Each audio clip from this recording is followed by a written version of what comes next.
Hello class, welcome to Algebra Lesson 8.3, which is all about quadratic equations. By the end of this lesson, you should be able to factor trinomials with the form x squared plus bx plus c and solve equations in that same form. So let's jump into example 1, where our b and c terms are positive and we want to factor the polynomial. So when I say b and c terms, I mean these two numbers right here. So b is 11, c is 24. So the first thing that you are going to do is start by looking at your c value and listing all of the factors for c. So I could do 1 times 24 to get to 24, or I could say 2 times 12, 3 times 8, or 4 times 6. And there's no other factors for 24. And the next thing you're going to do is you're going to look and see which of those pairs of numbers also adds up to 11. So 1 and 24 doesn't, 2 and 12 doesn't, but 3 and 8 does. So what you're going to do is you're going to rewrite 11d as 3d plus 8d, and then we are going to draw ourselves a box. And we're going to do 4 segments of the box, and you're going to start by writing d squared. And then in the one below it, you can choose either of these two things that we just found. So I could put 3d here, or I could put 8d there. And then you put whatever one you didn't pick in the box diagonal to it, and 24 goes in that last box. So 8d and 3d, you could switch the locations of those and you'll be okay. Now you're going to start by looking at d squared and 3d and say, what do those two things have in common? What's the greatest common factor? They both have a d, so I'm going to pull d out, and then I'm going to start by looking at everything in this first column, so everything below that arrow. So what do I have to multiply d by in order to get to d squared? I need to multiply by d. What do I need to multiply d by in order to get 3d? I have to multiply by a positive 3. So that's what I write there. It's really important that you do this first column as the first step. It doesn't matter as much today, but it matters for tomorrow's lesson. So get in the habit of doing that one first. Next, after you've done that first row or first column, now you can switch to the first row. And so now I will look at this green box and I will say, okay, what do I have to multiply d by in order to get 8d? I have to multiply it by a positive 8. Okay, so I have positive 8. Actually, I can leave that. I have a positive 8 there. And then I just want to do one last check. And that one last check is, if I take 3 and 8, do I get this last term? I do. So I know that I'm done solving. And all that is left for me to do is to write my terms in a factored form. So I'm going to take everything here. So d plus 3 is my first set of parentheses.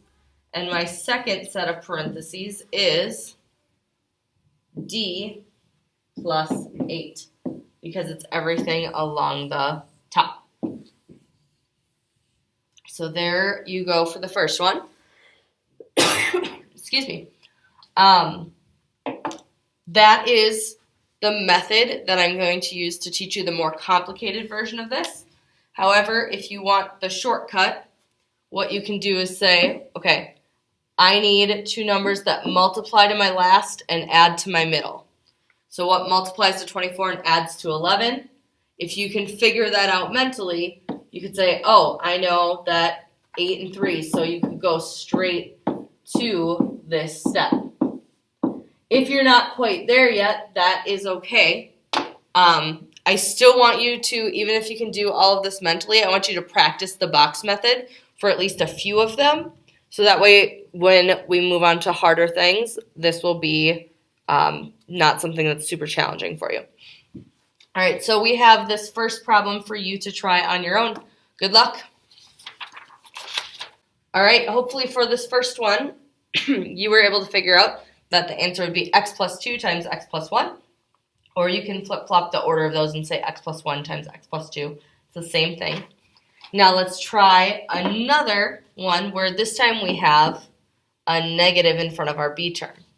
But before I even start this problem, it's really important that I rewrite it in standard form. If it's not in standard form, that's going to mess up what numbers I'm solving for. So I start with my highest power, and then I'm left with m squared minus 22m plus 21. Now I'm looking for factors of 21. I say I could do 1 times 21, I could do 3 times 7, and those are really my only options. So I can, I know that it's going to have to be one of those two, and I'm looking for numbers that also add up to a negative 22. So if I need a negative 22 and then a positive 21, that means I'm going to have two negatives. So it's either going to be negative 1 plus negative 21 or negative 3 plus negative 7. So negative 1 times negative 21 would give me a positive 21, which is good. And if I added them together, it would give me a negative 22. So I know my answer is going to use a negative 1 and a negative 21. So I'm going to draw my box. In the first spot, I'm going to put m squared. Then I'm going to put negative m, 1m, and then negative 21m. And then in the final box, I put that positive 21. Sorry. Yeah, that's a negative 21. Then I look and see, what does my first column have in common? They both have a d, or not d, wow, I was thinking the last variable. They both have an m in common. And so if I pull out an m, then I'm left with m, and I'm left with a negative 1. And then I have to see, okay, if I pull out an m from this box right here, I still have a negative 21. And then I want to check if I do negative 21 times a negative 1, do I get a positive 21? Yes. So I know that I have my solution. It's going to be m minus 1 times m minus 21. And that is my solution. All right, now I have one for you to try where your b term is negative and your c term is positive. Good luck. All right, hopefully for this one, you ended up with x minus 2 and x minus 8, which was letter C. If you have questions, please be sure to reach out for some help. All right, example 3, c term is negative. Okay, so now we have a positive in the middle and we have a negative at the end. That means one of our terms is going to be positive and one is going to be negative. So as always, I start out with 48. And I say, what are my factors? Well, that would be 1 and 48, 2 and 24, 3 and 16, 4 and 12, 6 and 8. Okay, then I need to think, what ones can I add together to get to 13? And remember, if we're multiplying and end up with a negative, one is negative, one is positive. So if I am looking for that, I would need a negative 3 and a positive 16. So I can split this up into a negative 3 and positive 16. So in my box, I will write y squared, negative 3y, positive 16y, and negative 48. Again, I start by looking at my first column, and I say, what do they have in common? They both have a y. If I pull out a y, I'm left with a y, and I'm left with a negative 3. Then I look at my first row, and I say, if I pull out this y, then I still have 16 left here, positive 16. And to check, if I multiply negative 3 times a positive 16, do I get negative 48? I do, so that's correct. That means my final answer is going to be y minus 3 times y plus 16, because I just take everything that's listed outside of my box.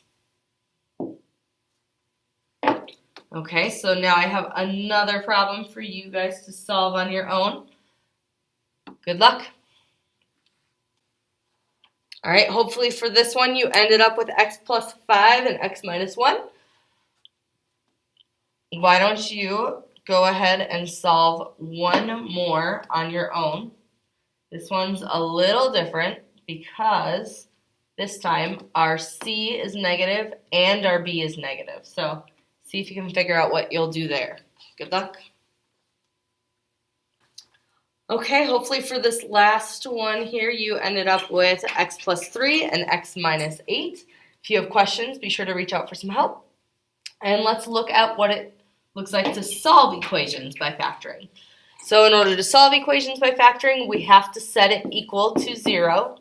So I'm going to subtract 70 from both sides, so I have a 0. And then after that, I can start looking, what are my factors of 70? So I would have 1 and 70. I would have 2 and 35, 5 and 14, and 7 and 10. Okay, so I have those as factors. Now it needs to multiply to a negative 70. That means that one of my numbers will be negative, one will be positive, and it has to add to a negative 3. So that means that the bigger of the two numbers is going to be the negative one. So what multiplies to 70 and adds to 3, that would be a 7 and 10. And since I need a negative 3, it's going to be a negative 10. So I make my box, and I say z squared, and then I say plus 7z minus 10z minus 70. And I say, what do these have in common in the first row? They have a z. If I take out a z, I'm left with z and a positive 7. If I take a z out of the first row, I'm left with a negative 10 over here. And if I check, positive 7 times negative 10 does indeed equal negative 70. So I just write what's outside of my boxes. I have a z plus 7, and I have a z minus 10.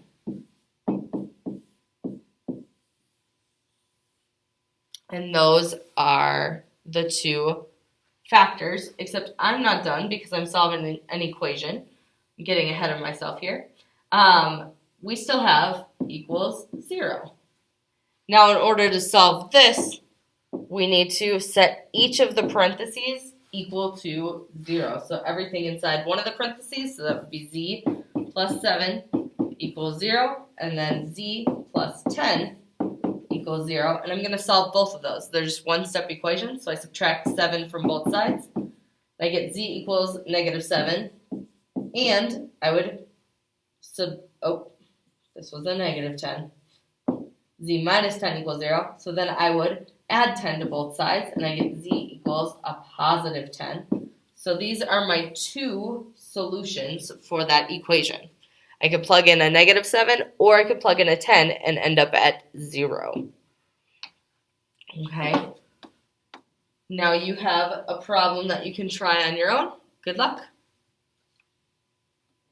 All right, hopefully for this one you ended up with letter C with a positive 5 and a negative 4. There's the work on the right if you need something to check.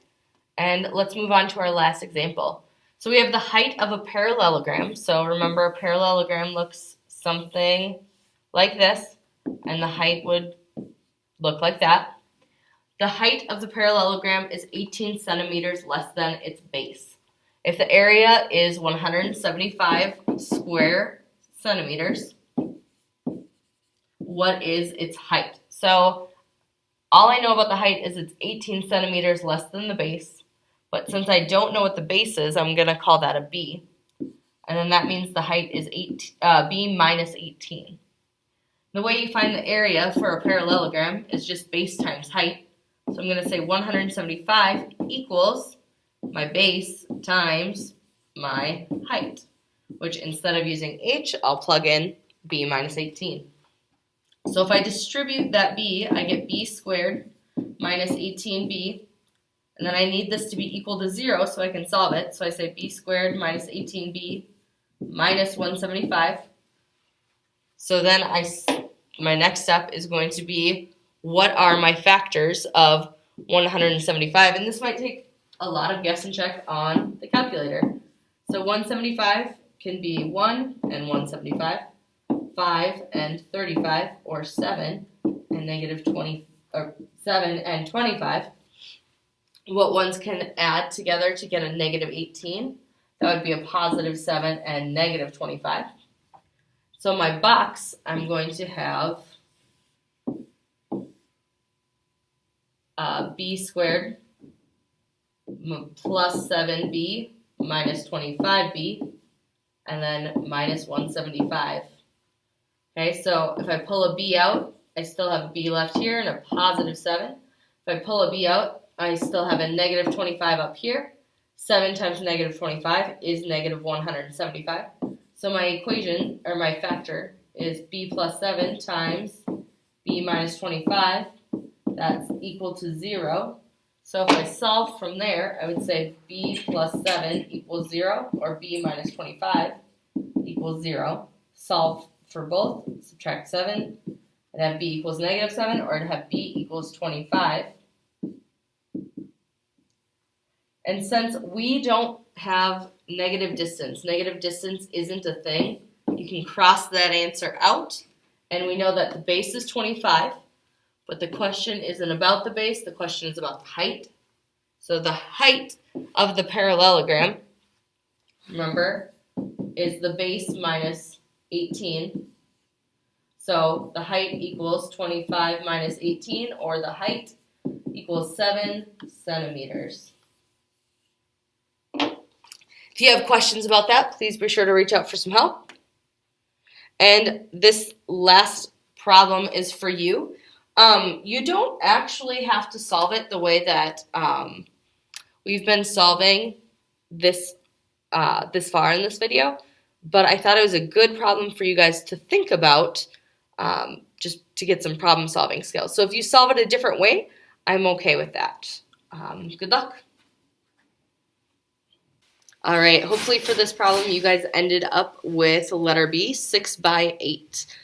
The original had 24 square inches, so if you just doubled that, you knew that it had to be an area of 48 square inches. So if you multiplied all of the different options there, you could figure out that it would have to be a 6 by 8. That's the only thing that multiplies to a positive 48. If you have any questions about anything from this video, please do not hesitate to ask. I'm more than happy to help you. Have a great day.